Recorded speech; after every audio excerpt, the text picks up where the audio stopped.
On today's episode of WatchJRGo, there's plenty of things to do around the shop, but today we're starting by working on my Volvo S80.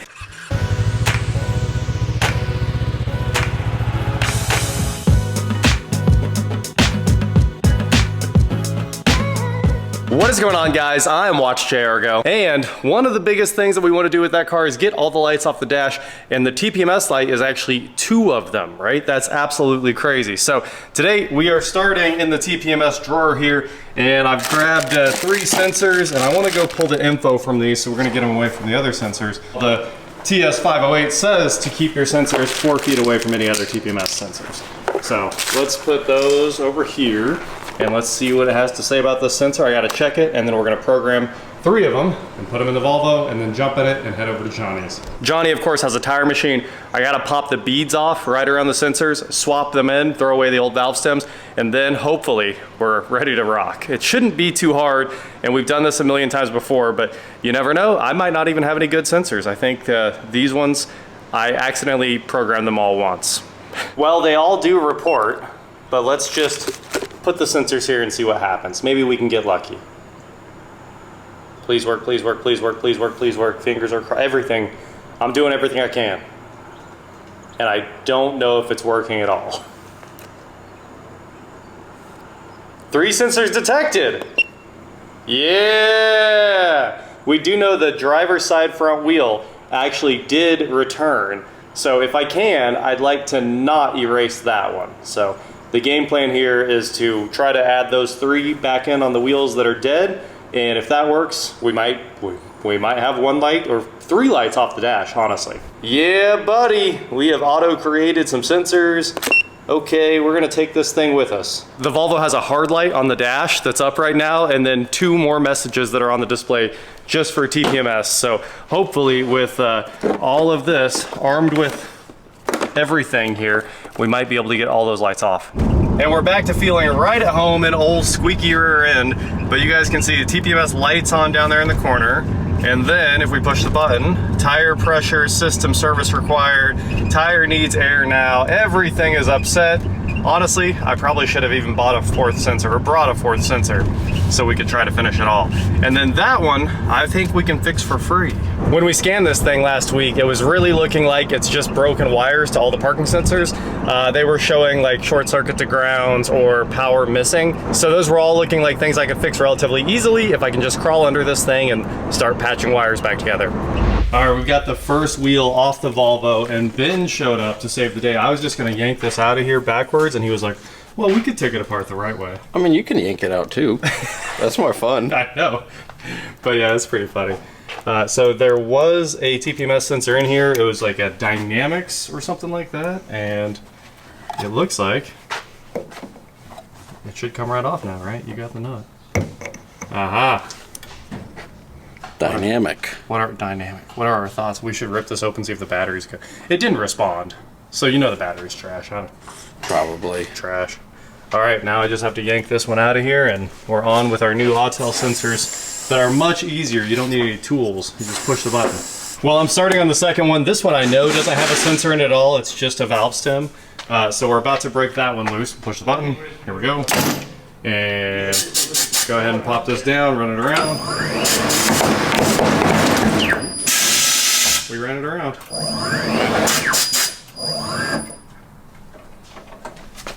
There you go, no sensor in there. But Ben just took apart the old sensor. Here's your problem.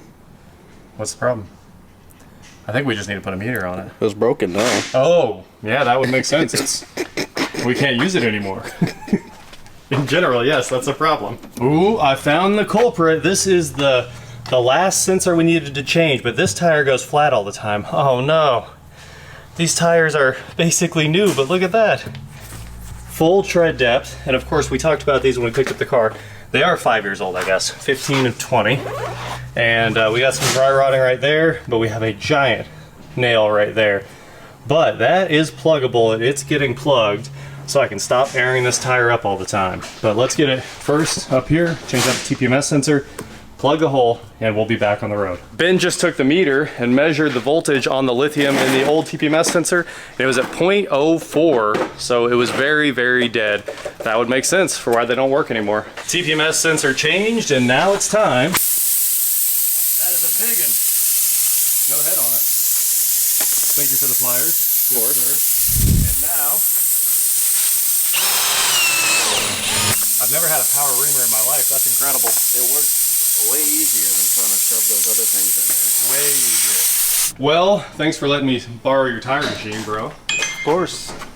Always. Look, you're having way more fun than I was. Not really. I mean, sensor swap, 20-minute job for all of them. How long you been working on this? A couple days. Ooh.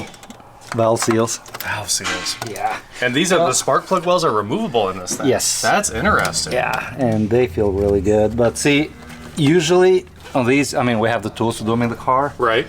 But the customer insisted, he requested to do them, like to pull the heads out. He wants them decarboned everything. So. Oh, okay. That's a good call. Yeah. It's for his wife, and she said she travels a lot, so she wants everything to be like perfect. Ah. So look at this. This is where we find those reliability issues, though, huh? That yeah, I bet but that could fill up with debris. It does, but always like blow them with air before you put them on, you know. But and super cool. I've never seen that a pipe system that distributes oil inside the head. yeah, that's. But the sweet. coolest thing is gonna be tomorrow when we do. There's a coolant bypass pipe. Uh huh. That's pretty cool. It's one of those expendable ones, because otherwise, if you want to go by the book, you have to take the oil pan out, the engine out, timing covers, and all that. So actually, AGA has this expendable coolant pipe. It's really, AGA really makes all kinds of great tools. Yeah, my favorite company. Yeah. Yeah. I mean, and this is really cool. This secondary cam that changes the The valve sensor. lift. Yeah. Very cool. You know, this one does not allow the valves to properly close 100%, right? Oh, is that what it? Mm-hmm. I mean, I'm assuming that the throttle valves stay open as soon as it starts, and then Yeah. yeah. And also, it has a variable intake anyway, so Okay. it's pretty cool stuff. This is pretty cool. Yeah. Love seeing the technology. Thanks, man. Always. Well, I'll let you know if it works. I don't know. Well, if not, I got different sensors for it. And if not, you didn't have anything to do with it. It was all my fault. But I programmed 3 sensors and put them in, so I'm hoping. So Fingers crossed. let's see what happens with the old Volvo. All right, guys, here we go. This is the first test of our new sensors. Later, Ben. And we'll hit the start button. Tire pressure system service required. I'm gonna hope after we start driving, it clears. Because the sensors do look for speed. If you didn't know, they start updating continuously over like 35 miles an hour.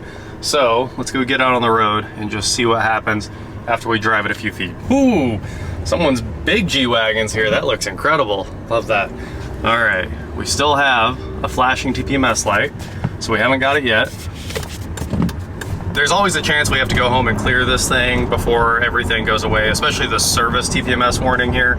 But we're over 30, so we should have seen an update. I think it's like every 1 minute is the interval once you're moving. So anytime now, I expect to see that light disappear. Then again, it is a Volvo, it might stay. So let's go. Tire pressure system, service required, tire needs air now. And there's also a chance that last sensor is bad, the one I didn't change. I also might have to write the sensor IDs in. That's always a possibility, that this actually looks for programmed hex sensor IDs. So I should have started with that too, but we'll get this figured out here in the next couple minutes, I think. And if not, quick trip back to Johnny's with one more sensor and we'll write that one and hopefully we get it.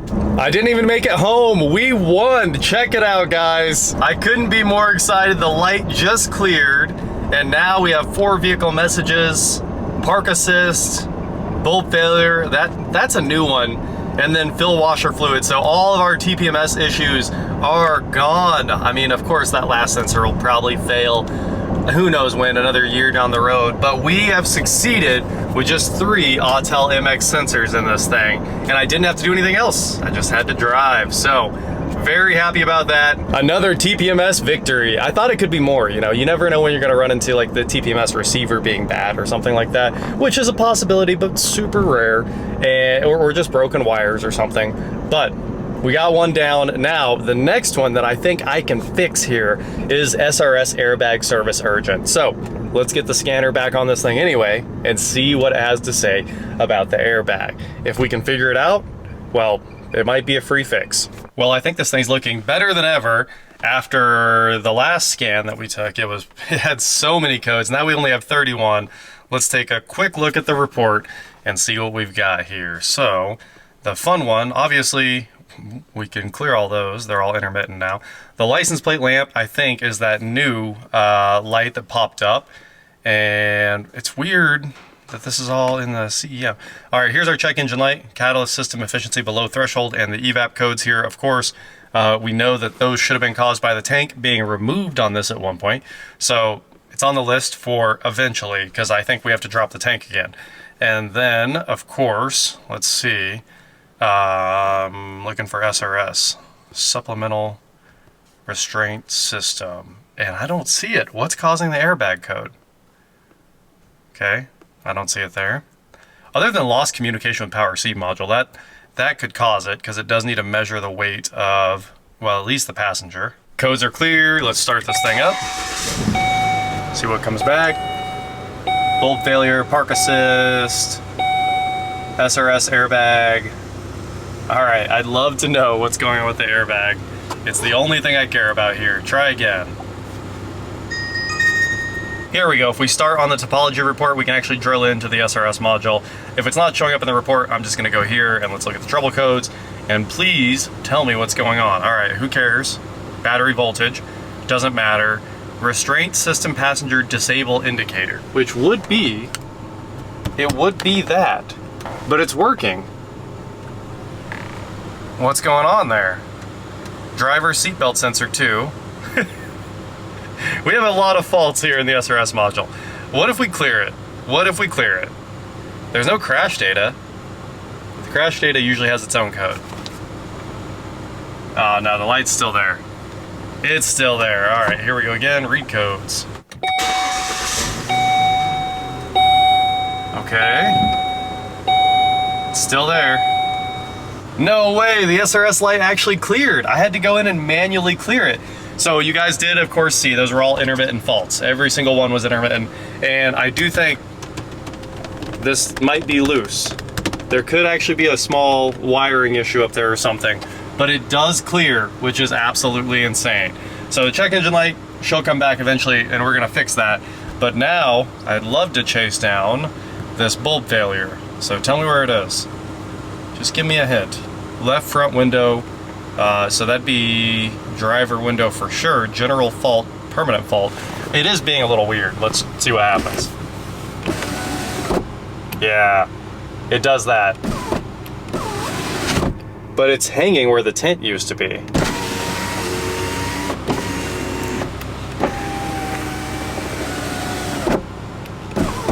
Try auto down. Nope. 1, 2, 3, 4, 5, 6, 7, 8, 9, 10. You should have to hold it for 10. I counted too fast, so I'm going to like 12. All right, let's see what happens now. It still hangs.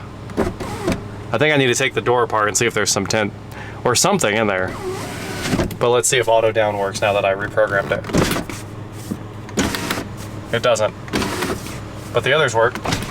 No, they don't. Nothing works. The back ones work. Well, come on, left front window, work with me. I don't think it's electronic at all. There's actually something holding that window up while it tries to roll up, and I think it's leftover tent, even though I worked hard to get it all out of there, but there could be some that they got down below the seal and it's hitting the seal and catching. You know, there's nothing left on the window, but there always could be some hidden inside there somewhere. So I think that's what's causing that permanent fault on the window. Other than that though, we just got the entire Christmas tree off the dash, and the SRS faults were intermittent, so that was a big deal. So I guess let's chase down bulb failure position lamp and fill washer fluid. The washer fluid we're not fixing today. I think I have an idea of what it is, and it needs to be on the lift to fix it. So now we're gonna go position lamp hunting. You can actually actuate each lamp from the tablet here. So start, it shows the position lamp should be on. Go. Huh, the headlight flashes. Okay, right front position lamp, start, stop. You know what? This is the light that's burnt out. It's just totally this one. It looks like a 194 too. Let's get in here and swap that bulb out and see if we can clear the indicator. We're getting close. We're getting close to every light off the dash. So this should be an easy one, but it's incredibly hot. Just pull out these two, and the entire headlight should come out. Hey, that's what I'm talking about. I'm gonna do a little wiggling, and then we'll change that bulb.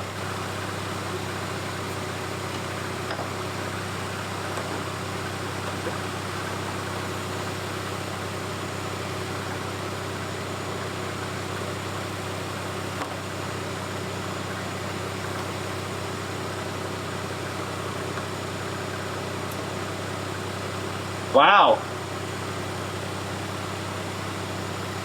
That is absolutely not a 194. It is a E1. I can't tell. But let's go buy a new one because it's got a big old black spot on it. All right, guys, we're here at O'Reilly's to solve the last two of the biggest issues, the ones that are gonna get the lights off the dash. This light bulb, and of course, wipers. There's no light for that one, but we know the wipers destroyed the windshield and we have to save it, so let's get them. All right, thanks guys. Have a good one. Later, bud. We got our wiper blades. We don't have the bulb. This is a rare bulb. It is a very Euro bulb, and there are 3 in the state of Kansas, and I want to fix it right now. So I called Johnny back, and he was like, I have that. So we're going back to Johnny's. Car Ninja saves the day again. Right there.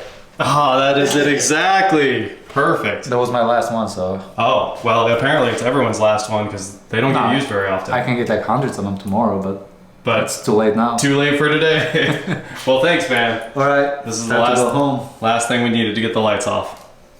Glad to help. One more light.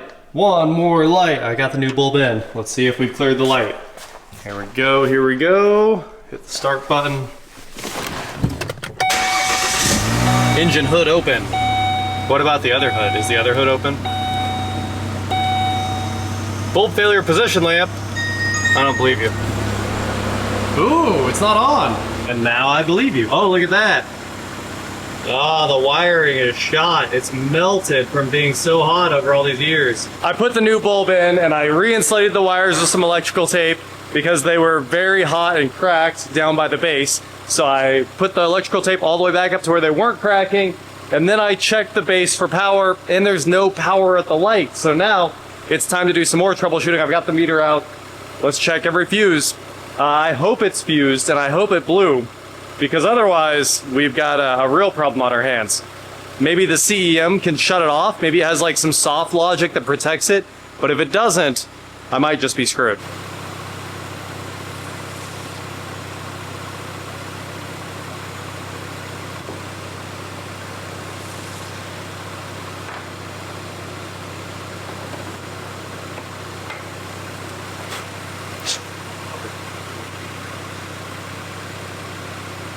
Oh, we got it. All of the light warnings are off the dash. The only one left is fill washer fluid. That's there we go. The high beams are off now too, but we've got the position lamp working. You know, a little bit of troubleshooting there. We got all that sorted out, and it wasn't a fuse. Oh, I gotta take it back out. Oh, I didn't put it all the way in. Okay, I gotta put the covers back on, put the whole headlight assembly back together, put this cover back on. But these old headlight housings, there's so much heat inside them. Luckily, this has been LED swapped, so there's far less heat with the LEDs, but still, previously they got super hot and all of the wires inside are brittle. So I got to put back together, and I don't know what else to do. I could tape every wire up, but the reality is every wire in the headlight housing needs to be replaced. And then they all need changed to LEDs, and then they would never fail again. But luckily the low beams are LEDs and they're doing great. For now, we've got a new long life in, all the bulb positions I could change, and I think we're good. So let me put the headlight back together, and then we'll fill the washer fluid for no reason at all because it'll leak it all back out. I think that wraps up the Volvo for today, and the next thing we tackle might be pulling the fuel tank or sorting out the parking sensors. Either way, this thing's gonna have to go on a lift for those two. So those are the last things left. But today we got every single light off the dash, which is incredible. And the wipers changed because look at this. They were so bad, absolutely falling apart. And the wipers are the reason the windshield was destroyed, of course. But a couple Rainguard beam blades here because they're cheap. And this thing's ready to rock again. It even has washer fluid. It won't spray, but it's got washer fluid. So let's throw all this away and take it out for a quick drive. I'm just excited to see this thing start and hopefully have no lights. Here we go. Airbag, seatbelt, airbag off, seatbelt off. There is one light, I guess. Park assist system required. Like I said, that last code is on the to-do list, but for now, let's go enjoy this thing for at least a handful of minutes with no codes on the dash. Lights on the dash. Well, I bet it's been years since anyone's seen this view, but the old Volvo with 190,000, really 191,000 miles on it here, doesn't have a single light left in its Christmas tree. So I would say today was a great success. No messages on the dash. Even the parking sensor one, let's see, can we make it? Okay, there we go. Parking assist system. All right, it pops back up if you ask it to, but that's pretty much it. No lights and one message on startup, and of course, that one should be an easy one. I love doing parking sensors. Ultrasonic sensors are super fun. There's 3-4 wires, really nothing ever goes wrong. The sensors are dirt cheap, so it never bothers me to go repairing those wiring harnesses. It's super fun. It gives you something to do for a couple hours, trace out some wires, and patch it back together or slap in a used sensor and car's back on the road. So hopefully, that's all it takes on this one. I do think that the message is there because the front ones don't have power, but we'll get it sorted out. It just happens when bumpers get dragged over things. They break. So that is it for today, guys. Thank you so much for watching. Don't forget to head on over to shop WatchJRGo.com for cool shirts, not like this. And please like, share, subscribe, do whatever you want to do. And I will talk to you next time. That's a victory right there. Closer by the day. I think we all wanted to see this sparkle gold, or I think they call this black mica or something like that. But it's an insane paint color. Take a look at this in the sun. Well, it's actually tough to tell. It looks better in real life than it does on camera too. But it is very, very gold. Yeah, you can see a little bit of it right there. Whew, it does shine. Absolutely did clean up.